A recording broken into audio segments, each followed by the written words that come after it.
Bonjour Mariam. Bonjour Rachid.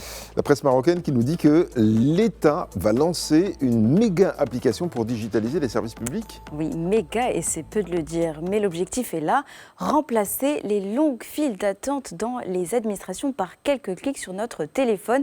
C'est la promesse d'Idarati X.0 présentée par la ministre de la Transition numérique, comme le détaille le brief. Après avoir digitalisé près de 660 services administratifs, l'État veut passer à une nouvelle étape, une méta-application unique qui regroupe plusieurs administrations dans une seule et unique interface, une sorte de super app du service public. Et au cœur de cette démarche, un wallet national numérique adossé à la carte d'identité électronique, c'est-à-dire une sorte de dossier digital où chaque citoyen pourra stocker des attestations, cartes et documents officiels. La protection des données est intégrée dès la conception. Ce n'est pas une application de plus, c'est une transformation structurelle, insiste la ministre, car la transformation digitale ne peut être seulement une vitrine, elle doit être stable, continue et sécurisée. Et d'ailleurs, le permis de conduire pourra lui aussi entrer dans une nouvelle phase de dématérialisation. Selon Le Matin, une réforme est en discussion et elle prévoit de mieux structurer le parcours des candidats. Principal changement, réussir le code avant de commencer la conduite. Il restera valide pendant 6 mois. Il sera possible de tenter l'examen pratique jusqu'à 6 fois avant de repasser l'épreuve théorique. Oui, on aura beaucoup de chance. Et en parallèle, une plateforme baptisée Téléservice permettra aux auto-écoles de gérer dossiers, inscriptions et examens entièrement en ligne. Mais la numérisation ne peut pas fonctionner sans infrastructure fiable.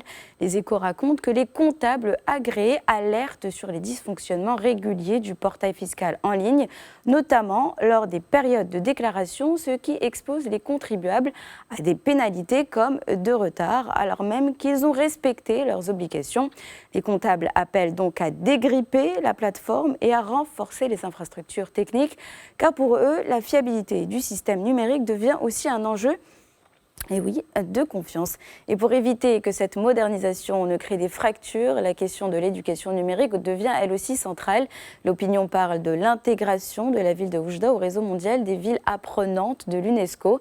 La ville mise sur la formation continue et les compétences numériques pour préparer sa population aux mutations économiques et donc de faire de l'éducation un levier d'inclusion et d'adaptation aux transformations digitales.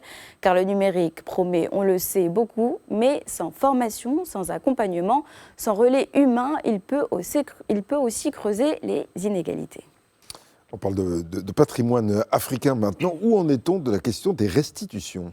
D'abord, un résultat concret. Selon Africa News, l'université de Cambridge a officiellement transféré au Nigeria la propriété de 116 œuvres pillées en 1897 lors de l'expédition militaire britannique contre le royaume du Bénin.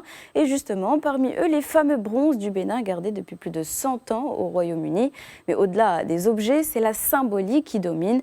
Pour le directeur de la Commission nationale nigériane des musées et monuments, il ne s'agit pas seulement de récupérer des objets, mais de restaurer une part de fierté et de dignité. Côté britannique, le directeur du musée de Cambridge évoque un mouvement international croissant en faveur du retour des biens acquis dans un contexte de violence coloniale. Et à ce sujet, c'est précisément ce mot colonial qui fait débat en France. Comme le rapporte Jeune Afrique, une loi cadre sur la restitution des œuvres pillées pendant la période coloniale vient d'être adoptée au Sénat. Mais Saïd Alassane Thiam, président de l'ONG Afrique Patrimoine, regrette une chose, l'absence du mot colonisation dans la loi, mais aussi de référence explicite à la réparation ou au pardon. Il rappelle également les chiffres, environ 90 000 objets africains se trouvent actuellement dans les collections publiques françaises. Une trentaine seulement ont été restituées aujourd'hui. Autre limite, seuls les États peuvent demander la restitution. Les communautés directement concernées ne peuvent pas elles-mêmes faire la procédure. Et en attendant que les États débattent, la culture, elle, s'empare du sujet. La BBC consacre un reportage au jeu vidéo Reluted, développé par un studio sud-africain. Ce jeu imagine un jeu où des jeunes Africains organisent des opérations pour récupérer des artefacts pillés dans les musées occidentaux. Le cofondateur du studio, Ben Mires, explique que le jeu vise d'abord non pas à être un divertissement, mais surtout un outil de sensibilisation à l'histoire et à l'ampleur des pillages culturels. Et à la fin du jeu, les objets récupérés sont symboliquement déposés au Musée des civilisations noires de Dakar. La question n'est donc plus seulement faut-il restituer, mais comment raconter cette histoire, comment réparer et comment réintégrer ce patrimoine dans ses lieux d'origine, dans une mémoire vivante surtout. Dans la presse, il est aussi question d'éradication du travail des enfants. 138 millions d'enfants travaillent encore dans le monde. C'est le chiffre rappelé par les Nations Unies et parmi eux, 54 effectuent des travaux dangereux. L'agriculture concentre à elle seule plus de 60% des cas malgré les dangers comme l'exposition aux pesticides, les machines tranchantes, les efforts physiques intenses. Et pour la directrice de l'Organisation internationale du travail, l'entrée trop précoce dans la vie active compromet leur scolarisation et fragilise leur avenir. Et surtout, elle rappelle que le travail des enfants n'est pas un phénomène isolé. Il est lié à l'absence de protection sociale, au manque d'emplois décents pour les adultes et à un accès insuffisant à une éducation de qualité.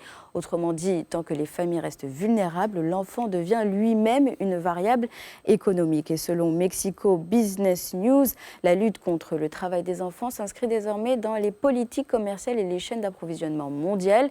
Les accords internationaux intègrent de plus en plus le respect des droits fondamentaux du travail comme condition d'accès au marché. Au Mexique, une réforme constitutionnelle est en discussion d'ailleurs pour interdire strictement les travaux dangereux aux mineurs, limiter les horaires autorisés et renforcer la protection des adolescents légalement employés également. Et au Bénin, cette fois-ci, le débat porte sur la méthode. Matin Libre revient sur la relance de la campagne Tolérance Zéro contre le travail des enfants. Le journal pose une question simple. Est-ce qu'on va vraiment changer les choses cette fois-ci? Car les opérations ponctuelles de rafle d'enfants qui travaillent dans les rues créent la peur pendant quelques semaines, puis tout recommence. Le quotidien estime qu'il faut retirer concrètement les enfants des marchés, des mines ou des chantiers et leur offrir une vraie alternative, des centres d'accueil, une réintégration scolaire, un accompagnement des familles. Sinon, la campagne risque de rester symbolique. Et puis, il y a la vérité qui titre le cri de Marrakech, un cri lancé à l'occasion de la 6e conférence mondiale sur l'éradication du travail des enfants qui se tient actuellement à Marrakech. Les échanges portent sur les causes profondes, pauvreté persistante, précarité familiale, manque de protection sociale, fragilité des systèmes éducatifs, crise climatique et conflits. Et sous le haut patronage de Sa Majesté le roi Mohamed VI, le Maroc accueille ce rendez-vous mondial et se positionne comme un acteur diplomatique central. Un rendez-vous dont la force sera la mise en place d'un modèle qui permet de protéger chaque enfant partout et sans exception. Nous sommes aujourd'hui le jeudi 12 février 2026. Quel autre 12 février avez-vous choisi dans l'histoire? On est encore le jeudi, mais le cours d'histoire commence déjà. Et je vous emmène au 12 février 1502. Les rois catholiques Isabelle de Castille et Ferdinand d'Aragon signent un décret, celui qui oblige les musulmans du royaume de Castille à se convertir au christianisme ou partir. Et 10 ans après la chute de Grenade, l'Espagne veut achever son unification religieuse. Après l'expulsion des Juifs en 1492, c'est au tour des musulmans d'être sommés de s'effacer en tant que communauté. Beaucoup se convertissent sous contrainte, on les appellera les mourisques, officiellement chrétiens, souvent musulmans en secret. Mais la méfiance persiste. Un siècle plus tard, en 1609, le roi Philippe III ordonne leur expulsion définitive.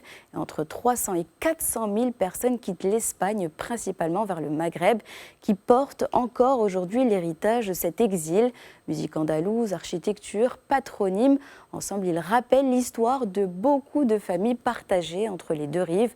Un décret qui a voulu chasser des corps, mais les mémoires, les cultures, elles, ont refusé de disparaître.